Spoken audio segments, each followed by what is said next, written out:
So a few days ago I was riding my bike home from work, and on the side of the road I saw this bike sitting along with somebody's garbage. So the eventual plan for this bike will be to strip off all of these stickers and give the frame a new paint job using the same technique that I used for painting my new green machine. But for now, all I just want to do is just fix up a few things to make the bike rideable again. So in this video I thought it would be fun to show you how I diagnose minor problems on a bike and fix them. So the first issue that you'll probably notice when you look at this bike is that the chain is sagging really low there, and the other thing you'll notice is that there's this cable which comes out the back and it's not even connected to anything. So both those problems are caused by the same thing, which is that there's no rear derailleur here. So I'm guessing that the previous owner of the bike salvaged the derailleur from this one to possibly put on a different bike. You'll also notice that the back wheel nut is missing here too, which also lends itself to that conclusion. Another issue which might be a little bit harder to notice is that between these spokes there's quite a big gap, and there's actually a hole in the rim here. So there's actually a spoke which is missing, and if you look closer you'll see that it's not actually missing, it's kind of been tucked over this way, and I'm not exactly sure why it's been removed. But this spoke is supposed to go in there, and you can see that it's actually, been bent now, so you probably aren't going to be able to reuse this spoke. Now looking at the front of the bike here, you'll see that it has these paddle style shifters and these just standard kind of brake levers, but the brake lever on this one's not sitting in the right spot, and in fact it's been taken off, and there's actually a part of this which is missing. For these brake levers there's a little metal part which goes across the back. It's this little piece here, so it's gone missing. So if you don't have one of those metal parts spare, you may have to replace this brake lever. But if you pick up the bike and you start to move it around and you look at this back section here, you'll see that this back wheel is pretty loose. Now it's possible that the cones which are on the shaft down here, the axle, it's possible that those cones have become loose, and they've become further out from the inside of the wheel, and that's what's causing to have some play. But in this situation, the amount of play that's there is quite ridiculous, and that indicates it is very likely that this back axle here has actually broken somewhere in the middle, and that's why there's so much play. Other than that, the bike looks like it's in pretty good shape. So I'm going to start by tackling this back wheel here by flipping the bike upside down. So I just need to loosen off the wheel nut on this side here, and there wasn't a wheel nut on the other side, so I don't have to worry about that one. You don't actually have to take this nut off, you just have to loosen it so it can be slid off. And before I take it off, of course you want to move the chain out of the way. It's really easy in this case because there's no derailleur, so I can just completely move it out of my way. And then down here, I just have to disengage the brake so I'll be able to pull the wheel past. So I'll do that by pulling this cable out there on that side. Now I should be able to pull this wheel right out, and I can already see that this axle here is flopping all over the place, so I'll just move the camera to the other side.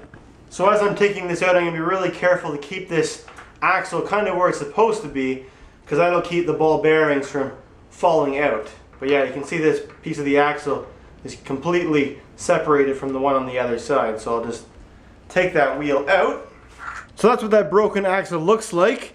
It broke right beside where this cone was, which is on the drive side of the bike. And I've had this problem happen to me on several bikes. And from what I understand, the reason for the cause of this, that it's happened so frequently on bikes like this, is because when you have this style of hub, where you've got the hub where it's actually asymmetrically centered on the shaft, you can see that the frame is supporting this axle right here, and the cone on one side is right here, right near the edge, and the cone right here is about probably more than an inch inwards from where the dropout is.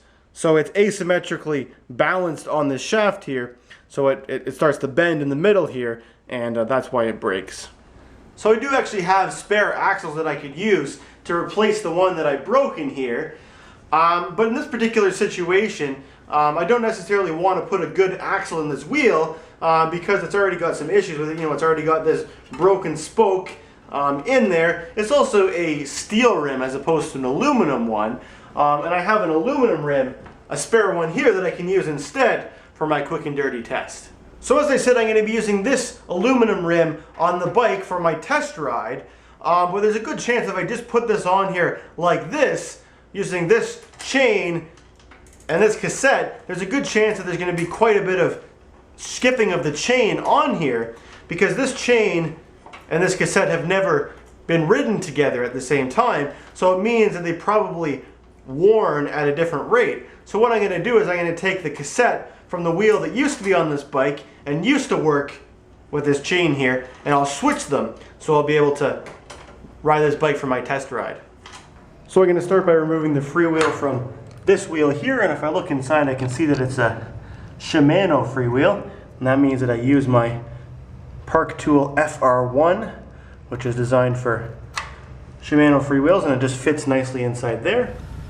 And I just put my 1-inch wrench there on the end, like that, and I'm going to flip this around. I'm going to use my wall, the wheel to push up against, and I'm just going to push down on this. And it feels pretty tight already. There we are, able to get it. I can just finish it with my fingers.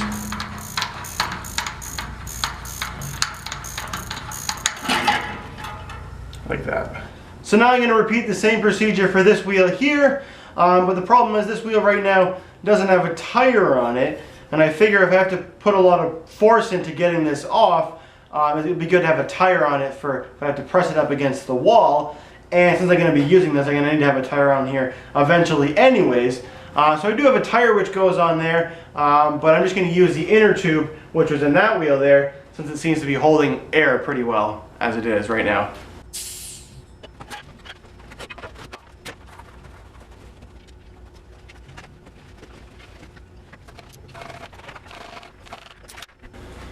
And there you have it.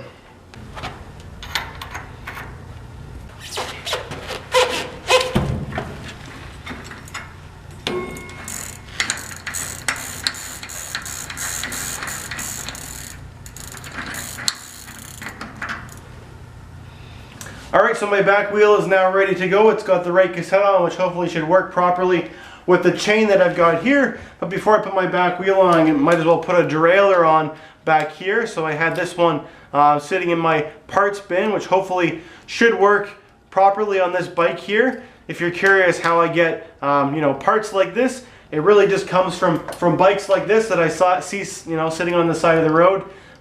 People are getting rid of them.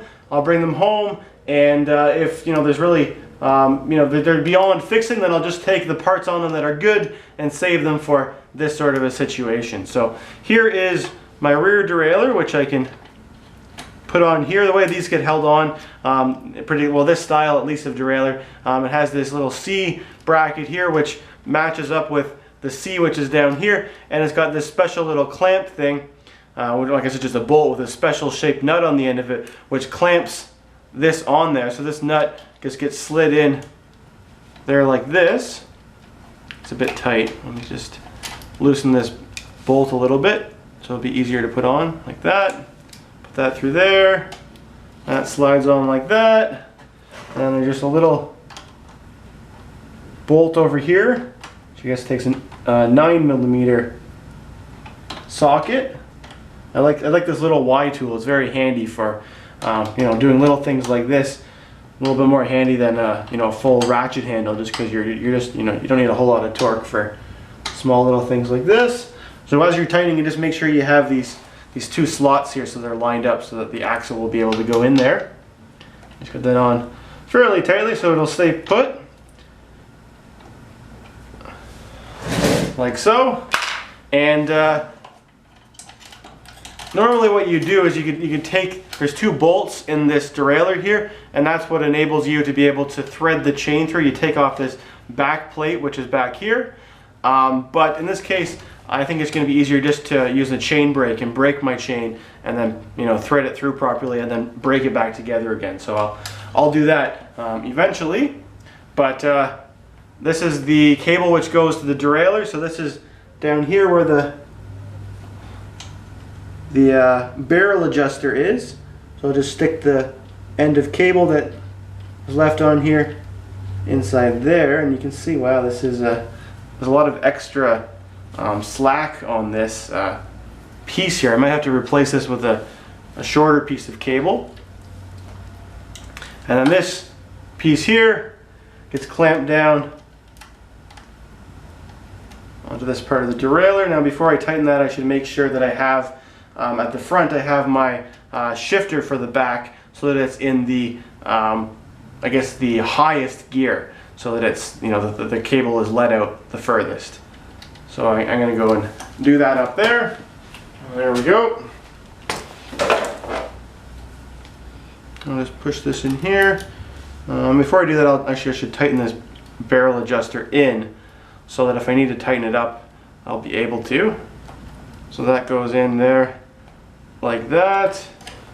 And using this pair of pliers here, I'm going to pull on the end as I tighten this up. Again, using my handy dandy little Y tool. And again, this is a 9mm bolt head. It's in there. Alright, so I got that pretty tight on there. I'll just tighten it a little bit more, just for good measure. Like that. Now, I might as well put this on through here before I put the wheel back on. So I'll just grab my chain brake and do that. I'm really not going into any significant amount of detail for anything that I'm doing here because I've already made tutorials showing how to do all of these little tasks, such as, you know, repairing a chain, you know, taking it apart and doing any of that kind of work. So go and check out those videos if you're interested in more details on anything that I'm doing here today. Just going to push that pin out, not all the way out though, just until it starts to get towards the end, and then I'll back this off, take the tool off. I should be able to pull those apart like that. This is the bottom. Yes, the bottom should be coming through here like that. And then the top part will go around the sprockets down here, come up and around through this derailleur like that. Just caught on my brake lever down here. And then this tucks in up through here, and then I connect these back together again using my same chain brake. And as I said, you could just take off that back plate there instead of breaking the chain if you had a chain that you didn't really want to, you know, take apart using the chain brake. But for this chain, I think there's no problem with taking it apart a few times in a few different sections. Or of course, if you didn't have a chain brake, then you would do taking off the back plate option that I described. Alright, get it so it's about even, both sides.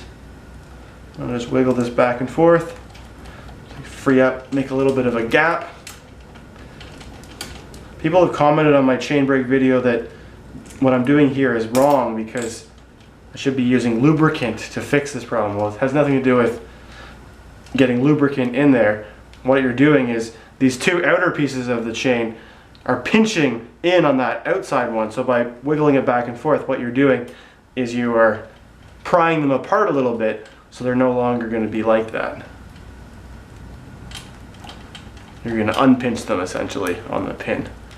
And there you have it, just like all the other links now. I have a little bit of concern about this derailleur in that it seems like that spring is not as tight as it normally would be, but hopefully it'll still work. Alright, so now I'm ready for my back wheel. So again, I've got tutorials showing how to take a back wheel on and off, so I'm not going into any detail about how to do it. So that goes in there like that. This goes on there like that, and I usually will tighten up this one here first. And you grab my 50mm socket and tighten that up.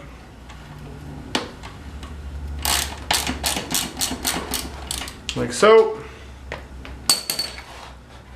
And now I'm just going to do my best to center the wheel up here, and then tighten up the other side.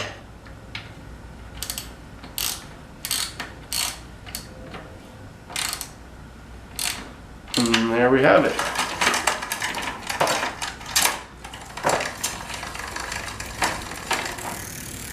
So I'm working on replacing this brake lever here, and unfortunately I wasn't able to find one that had just that little metal piece there. So I'm actually going to switch to a different brake lever, this one here.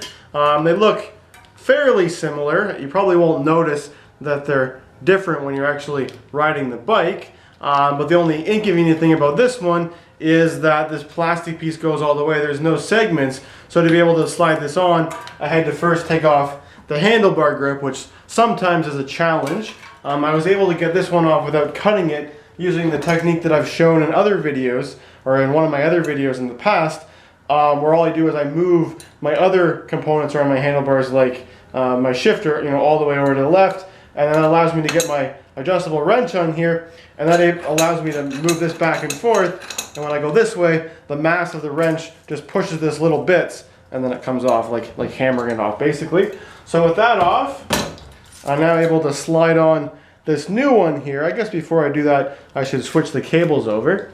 So you don't actually have to replace the cable if you have brake levers that look like this and that have basically a section for you to pull it out.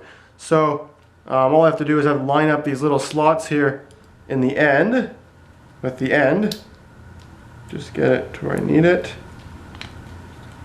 This is the barrel adjuster that I'm moving. Okay, that goes like that. Line it up like that.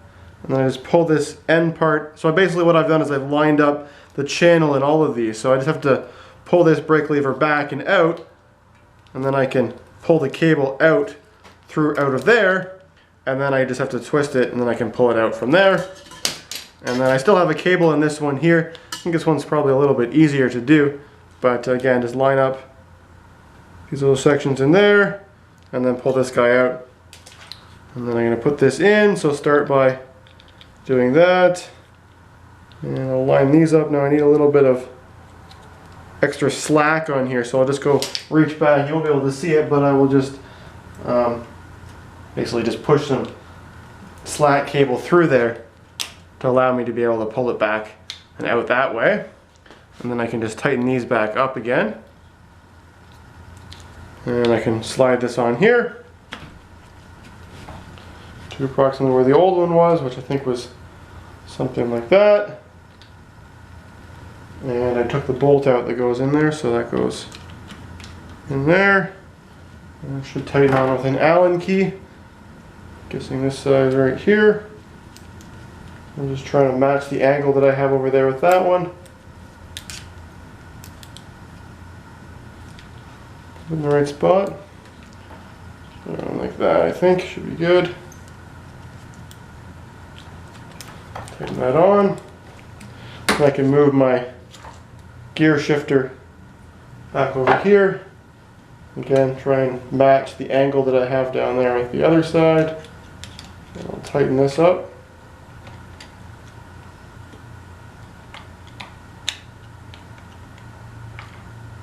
Like that. And this handlebar grip goes back on the end. Just hammer it on there with my palm of my hand. Something like that. And then back here at the back, I can reconnect the brakes, which have been disconnected since I first took off that wheel. So this piece comes over and across to the other side. It should hook on there. Hopefully there's enough slack for me to be able to do that. And since that brake lever is a little bit different, this doesn't quite stretch across. So I'm just gonna have to adjust this part of the cable right here to make it be able to get a little bit of extra length to pull it across. Just pull a little bit through there. I'll just tighten that up. Just loosely tighten it, and then I can permanently tighten it after I verify that it's going to fit. Pull it across. Just need a little bit more slack to make that work.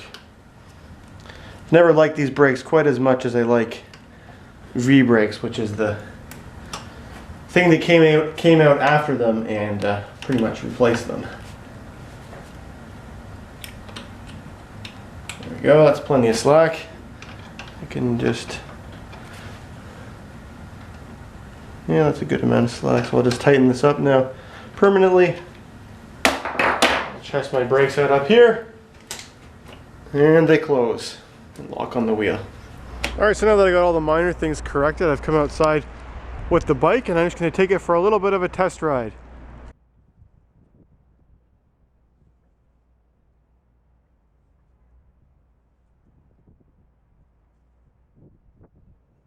All in all, I think this bike is going to work.